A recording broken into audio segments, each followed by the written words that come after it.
Hello students, this is Archana, your science teacher.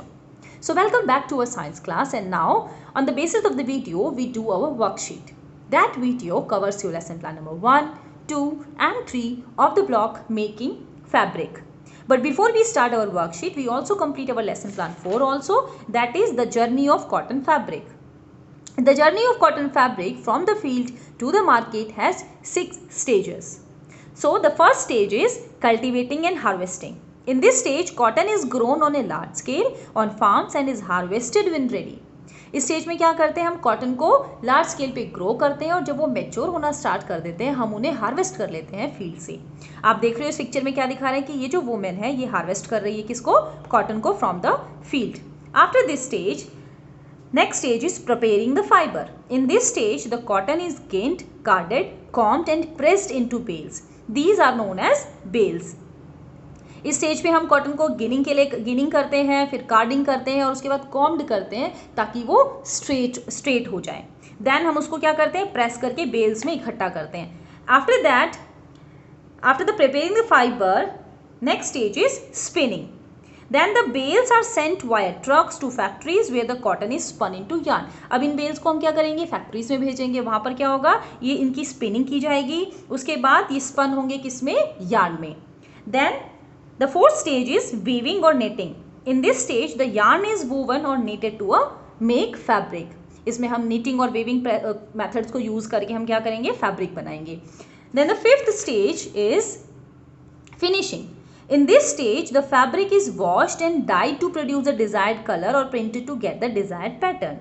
The long pieces of the fabric are then cut into smaller pieces and sewn into the shirts, trousers, t-shirts, skirts and many other types of clothing. Fifth stage में हम finishing करते हैं. Finishing का मतलब अब हमारे पास fabric बन गया, उस fabric को हम क्या करेंगे, डाई करेंगे, कलरिंग करेंगे on the basis of the किस तरीके का हमें डिज़ाइन चाहिए, उसमें कैसा कलर चाहिए. उसके बाद लॉन्ग पीसेस ऑफ फैब्रिक को हम छोटे छोटे पीसेस में कट करेंगे और हम क्या बनाएंगे, उससे क्लोथ्स बनाएंगे जैसे टी शर्ट्स, ट्राउजर्स, स्कर्ट्स और other clothes.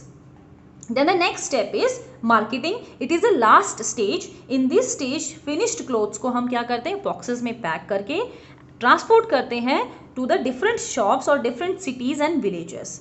Shopkeepers display the clothes in interesting ways and also sell unstitched pieces of fabric that can be brought and stitched by a tailor. अब मार्केटिंग में हम क्या करते हैं, trucks को use करके हम उसमें फैब्रिक को डाल के हम शॉप्स पे भेजेंगे या फिर हम लॉन्ग जो क्लोथ्स होते हैं उनको भी भेजते हैं सो दैट टेलर्स जो है वो उसको अकॉर्डिंग टू द डिज़ायरमेंट और अकॉर्डिंग टू द जो भी रिक्वायरमेंट होती है वो उसके अकॉर्डिंग क्लोथ्स बना सकें. ठीक है. अब ये जो इंडस्ट्री आपने देखी जर्नी ऑफ कॉटन फैब्रिक, इसमें इतने सारे 6 स्टेजेस होते हैं. तो इन 6 स्टेजेस में वर्कर्स की ज़रूरत होती है. जैसे कोई डाई कर रहा है, कोई कलरिंग कर रहा है, कोई उसको स्टिच कर रहा है फैब्रिक को, ठीक है, कोई उसको ट्रांसपोर्ट कर रहा है, फिर मार्केटिंग के लिए भी चाहिए. तो जो ये इंडस्ट्री है कॉटन इंडस्ट्री, ये लोगों को एक जॉब्स प्रोवाइड करती है. कॉटन को हम वाइट गोल्ड भी बोलते हैं क्योंकि इस पर बहुत सारे लोगों की लाइवलीहुड है जो है वो डिपेंड है.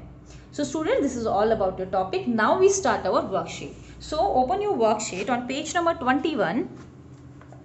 The first question is, you have to list any 5 things which ancient people used for clothing. So you have to write animal skin, fur, grass, leaves and bark of trees.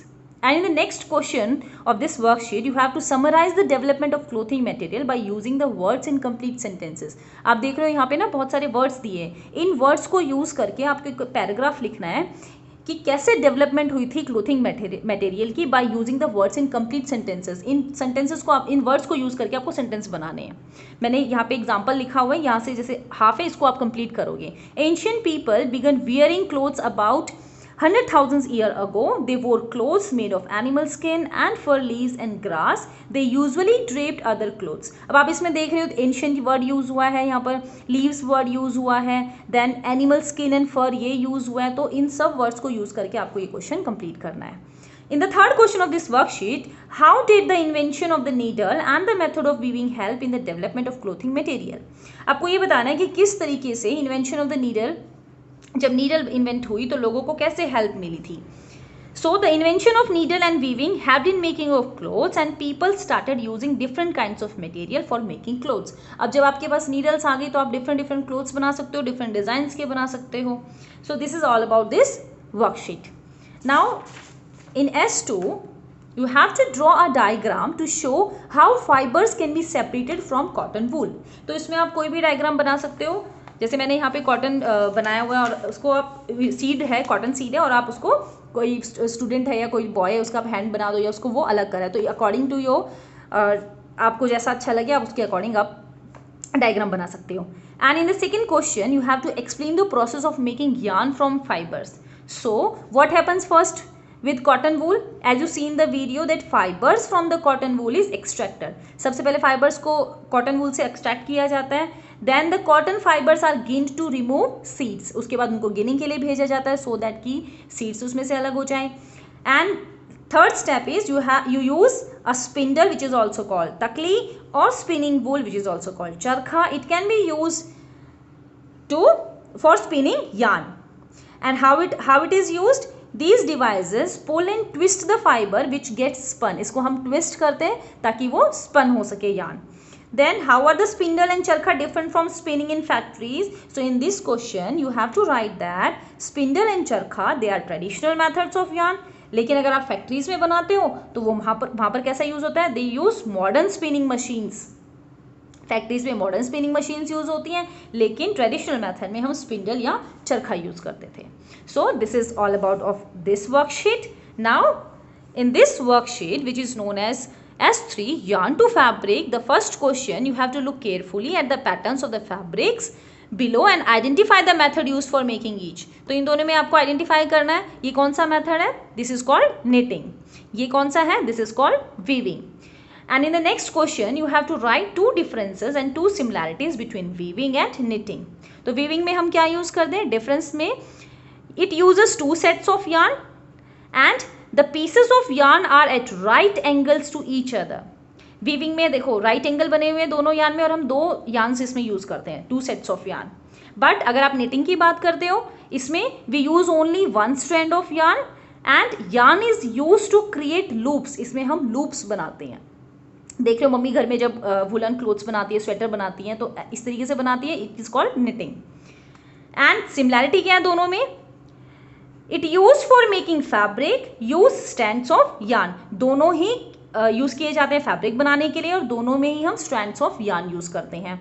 And in the third question of this worksheet you have to write that how is weaving useful. So weaving is useful. It is used to make clothes. It is used to make baskets, carpets or fishing nets. I hope you all are understand. Thank you and have a nice day.